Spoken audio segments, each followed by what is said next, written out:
പെരിങ്ങളം ദേശം വാർത്തയിലേക്ക് സ്വാഗതം. പാനൂർ നഗരസഭ മേക്കുന്ന് കുടുംബാരോഗ്യ കേന്ദ്രം കേരള നിയമസഭാ സ്പീക്കർ അഡ്വക്കേറ്റ് എൻ ഷംസീർ ഉദ്ഘാടനം ചെയ്തു.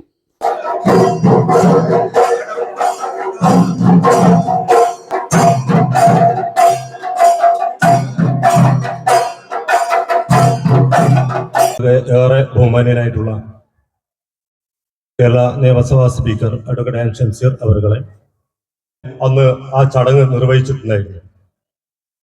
1956 അന്നത്തെ ആസ്പത്രിയുടെ ഉദ്ഘാടന കർമ്മം നിർവഹിച്ചിട്ടുണ്ടായിരുന്നത് കേന്ദ്ര റെയിൽവേ മന്ത്രി ലാൽ ബഹദൂർ ശാസ്ത്രിയാണ്. 1956 അതിന്റെ ഉദ്ഘാടന കർമ്മം നിർവഹിക്കപ്പെട്ടിട്ടുണ്ട്. പക്ഷെ ഒരു ചെറിയൊരു പൈസ, ഇപ്പോൾ നമ്മൾ പറയുന്ന ചായ കുടിക്കേണ്ട ഒരു പൈസ എന്ന് നമുക്ക് പറയാം. ആ പൈസ കൊടുത്ത് നമുക്കൊരു സെന്റ് ഭൂമിയാണ് പ്രിയപ്പെട്ട രാമൻ നായർ നമുക്ക് തന്നിട്ടുള്ളത്. ആ വലിയ മനസ്സിന് ആരോഗ്യരംഗത്ത് ഏറ്റവും നല്ല പ്രവർത്തനവുമായിട്ടാണ് കേരളം മറ്റ് സംസ്ഥാന ആരോഗ്യമേഖലയിൽ കാതലായ മാറ്റം സംഭവിച്ചുകൊണ്ടിരിക്കുകയാണ് വലിയ രീതിയിൽ. ഇപ്പൊ സർക്കാർ ആശുപത്രിയിലേക്ക് ചികിത്സക്ക് പോകാൻ സാധിക്കുന്ന രീതിയിലേക്ക് ജനങ്ങളുടെ മൈൻഡ് സെറ്റ് ഉദ്ഘാടന ചടങ്ങിൽ നമ്മൾ കണ്ടത്. അതുപോലെ മെയിൻറ്റെയിൻ ചെയ്യാൻ നമുക്ക് പറ്റണം. നമ്മുടെ പ്രശ്നം എന്താ, നമ്മൾ വലിയ കോടിയൊക്കെ ചെലവാക്കും, കെട്ടിട്ടെടുക്കും, ഒരു 5-6 മാസം കഴിഞ്ഞാൽ അതിൻ്റെ ഉള്ളിൽ കയറി നോക്കിയാൽ പിന്നെ ഒരാൾക്കും കയറാൻ തോന്നുന്നില്ല. ആ നിലയിലേക്ക് മാറ്റി. കാരണം ഇത് സർക്കാരിനെയാണ്. എന്തിനിങ്ങനെ വേദാറാവേണ്ട കാര്യം? നമ്മുടെ വീട് വേണം, നമ്മൾ അങ്ങനെ വെക്കില്ല. അപ്പോൾ നമ്മുടെ ഒരു മൈൻഡ് സെറ്റ് സർക്കാരിൻ്റെ ആവും. പിന്നെ നോക്കൊന്നും വേണ്ട. അതിൽ ജീവനക്കാർക്ക് വലിയ ഉത്തരവാദിത്വമുണ്ട്. ജീവനക്കാരൻ സർക്കാർ നടപ്പിലാക്കുന്ന വികസന പ്രവർത്തനങ്ങളിൽ ജനങ്ങൾ പങ്കുചേരണമെന്ന് ആരോഗ്യ കേന്ദ്രം ഉദ്ഘാടനം ചെയ്ത സ്പീക്കർ എൻ ഷംസീർ ആവശ്യപ്പെട്ടു. സർക്കാർ ആശുപത്രികളിൽ കാതലായ മാറ്റങ്ങളാണ് സർക്കാർ വരുത്തിയിരിക്കുന്നത്. ചികിത്സയ്ക്ക് സർക്കാർ ആശുപത്രികളെ സമീപിക്കുന്ന രീതിയിൽ ജനങ്ങളെ മാറ്റിയെടുത്തുവെന്നും സ്പീക്കർ കൂട്ടിച്ചേർത്തു. സർക്കാർ വലിയ കെട്ടിടം നിർമ്മിച്ചു നൽകുമ്പോൾ അതിൻ്റെ സംരക്ഷണം പൊതുജനങ്ങൾ ഏറ്റെടുക്കണമെന്നും ജീവനക്കാരുടെ സഹകരണവും ഉണ്ടാവണം എന്നും സ്പീക്കർ അഭിപ്രായപ്പെട്ടു. കെ.പി. മോഹനൻ MLA അധ്യക്ഷനായി. ഡോക്ടർ അനിൽകുമാർ റിപ്പോർട്ട് അവതരിപ്പിച്ചു. കൂത്തുപറമ്പ് മണ്ഡലം മുൻ MLAയും ആരോഗ്യമന്ത്രിയുമായിരുന്ന കെ ശൈലജ ടീച്ചറുടെ ശ്രമഫലമായിട്ടാണ് ആശുപത്രിയുടെ പുതിയ കെട്ടിടത്തിന് 1.35 കോടി രൂപ അനുവദിച്ചത്. ആർദ്രം പദ്ധതിയിൽ ഉൾപ്പെടുത്തി 15 ലക്ഷവും NHM ഫണ്ട് 35 ലക്ഷവും ഉൾപ്പെടെ 1.5 കോടി രൂപ ചെലവഴിച്ചാണ് നിർമ്മാണം പൂർത്തീകരിച്ചത്.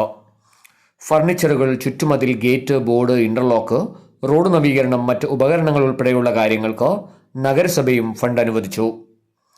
1955 കസ്തൂരിപ്പറമ്പത്ത് കേളുനായർ സൗജന്യമായി നൽകിയ ഭൂമിയിൽ 8 സെന്റ് ഭൂമിയിൽ പ്രദേശത്തെ പ്രമുഖരായ നെല്ലിക്ക അഹമ്മദിന്റെ ശ്രമഫലമായാണ് പഴയ കെട്ടിടം നിർമ്മിച്ചത്.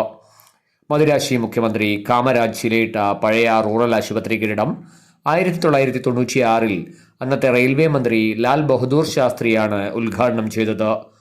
പഴയ കെട്ടിടത്തിന്റെ തൊട്ടടുത്തുള്ള 3 സെന്റ് സുലഭ് ചന്ദ്രൻ സൗജന്യമായി നൽകുകയും 3 സെന്റ് നിർമ്മാണ കമ്മിറ്റി ജനകീയ പങ്കാളിത്തത്തോടെ വിലക്ക് വാങ്ങുകയും ചെയ്തതോടെയാണ് പഴയതിനോട് കൂട്ടിച്ചേർത്ത് പുതിയ കെട്ടിടം പണിയാനിടയായത്.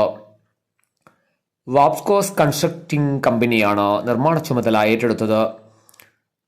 ദിവസേന 400ഓളം രോഗികൾ എത്തുന്ന ആശുപത്രിയിൽ നിർത്തിവെച്ച ഈവനിംഗ് OP ജനുവരിയോടെ പുനരാരംഭിക്കും.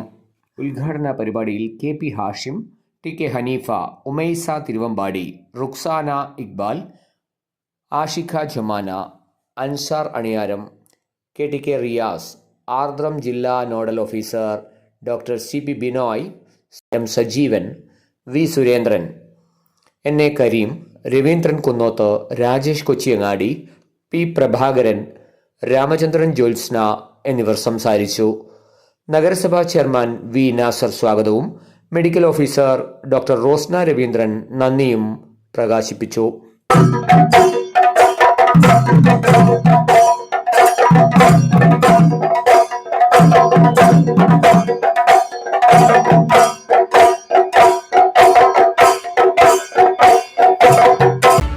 വരൂ, വയനാടിന്റെ മനോഹാരിതയും തണുപ്പും ആസ്വദിക്കാൻ ബോസ്കായിലേക്ക്.